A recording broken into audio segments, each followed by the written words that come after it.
Halo, assalamualaikum warahmatullahi wabarakatuh, and welcome back to Gita Savana Channel. Di video kali ini, seperti yang sudah tertera di judul, kita akan sharing, akan berbagi cerita seputar dunia radio. Jadi, ada beberapa pertanyaan dari teman-teman yang udah komentar di kolom komentar ataupun juga nge-DM di Instagram. Kamu juga nge-WhatsApp aku nanyain seputar radio. Beberapa pertanyaan. So, kalau kamu baru nonton video ini, jangan lupa untuk subscribe dan juga tonton video yang lain-lainnya yang mungkin membantu kamu untuk belajar dari dunia siaran radio. Jadi langsung aja ke pertanyaan-pertanyaan yang udah aku kumpulin dan yang akan aku jawab. Pertanyaan pertama, ada yang nanya, udah berapa lama sih aku di dunia siaran? Sebenarnya aku baru banget, masih hitungan baru ya, masih 2 tahun. Aku awal masuk ke sini tuh waktu aku semester 5 di bulan Februari tahun 2018. Jadi ini udah tahun kedua aku di sini. Dan pun itu nggak full 2 tahun gitu loh, karena ketika aku masih nyusun skripsi aku banyak off-nya juga. Ketika aku kukerta atau KKN itu aku juga banyak off-nya. Jadi 2 tahun itu nggak full 2 tahun aku bener-bener berkiprah di dunia radio ini gitu. Jadi ada masa-masa off-nya. Tapi kalau untuk diakumulasikan itu aku 2 tahun sih. Oke, jadi pertanyaan kedua, ada yang nanya, awal masuk radio gimana sih caranya Mbak? Jadi sebenarnya aku udah cerita juga dalam blog aku. Mungkin nanti bakal aku cantumin linknya biar kamu mau pada baca ya. Jadi awalnya memang aku ikut audisi penyiar gitu di salah satu radio swasta di kota aku, di Jambi.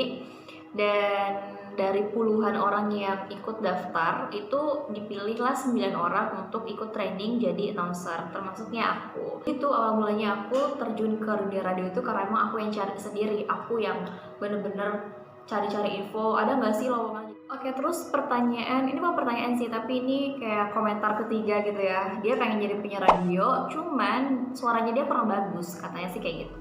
Jadi sepengalaman aku, selama aku training, selama aku sharing juga sama teman-teman penyiar, kalau penyiar radio itu nggak perlu suara bagus gitu sih. Yang penting suaranya enak didengar. Dan kalaupun mungkin suaranya kamu itu kamu ngerasa kurang bagus gitu ya, tapi kalau kamu olah terus, kamu asah terus, itu malah bakal jadi ciri khasnya kamu. Sebenarnya penyiar itu bukan harus suara bagus, tapi setidaknya ada pembeda gitu loh. Jadi bakal jadi ciri khas announcernya sendiri. Semua pendengar kamu bakal ingat, oh itu suaranya si A, suaranya si B. Kalau kamu ngerasa suara kamu kurang bagus, it's okay, lanjutkan dan terus latihan olah vokalnya kamu sampai akhirnya nanti kamu benar-benar terbiasa dengan suara kamu yang seperti itu. Yang penting kamu jangan mikir suara kamu harus bagus, tapi kamu harus berpikir kalau suara kamu itu enak didengar. Gimana caranya? Ya kamu yang ngatur sendiri, kamu yang harus ngatur gimana supaya suara kamu itu enak didengar sama pendengar, enak diajak buat ngobrol, dan akhirnya itu adalah jadi pembedanya kamu, jadi ciri khasnya kamu. Oke, pertanyaan selanjutnya, jadi ada nanya, katanya dia tuh pengen jadi penyiar radio, tapi dia nggak punya pengalaman dan juga apa sih syarat-syarat yang harus dilengkapin ketika mau ngelamar jadi penyiar radio. Nah itu juga udah aku bahas dalam blognya aku, nanti bakalan aku taruh linknya di bawah supaya kamu juga bisa tahu gitu kan. Tapi yang jelas kayak untuk mau ngelamar pekerjaan seperti biasanya harus ada KTP, lamaran kerja, CV, terus sertifikat juga bisa dicantumin.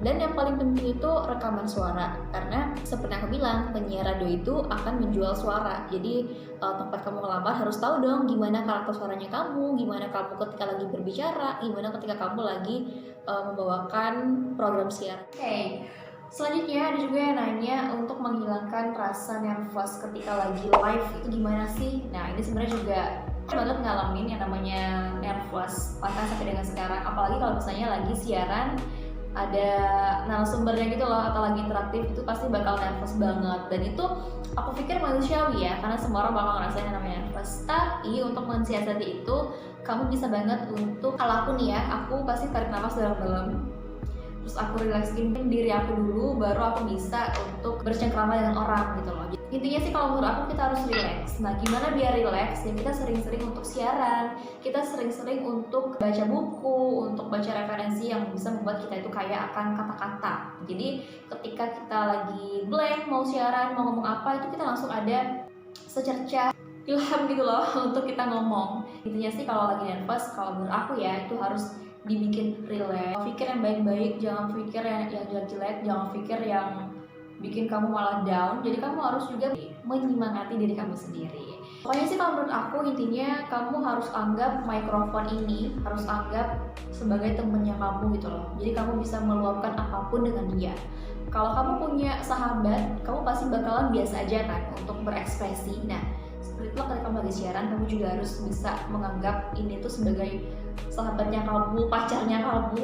Jadi kamu tuh kayak biasa aja gitu loh. Ketika kamu mau ngobrol sama dia, ketika kamu mau ngomongin apa aja itu kayak ngalir apa adanya. Jadi kamu tuh nggak malu-malu, kamu nggak nervous. Pokoknya intinya anggaplah pendengar itu sahabatnya kamu. Anggaplah cuma satu orang aja. Oke, next ada juga yang nanya gimana caranya supaya nggak kehabisan kata-kata ketika lagi siaran.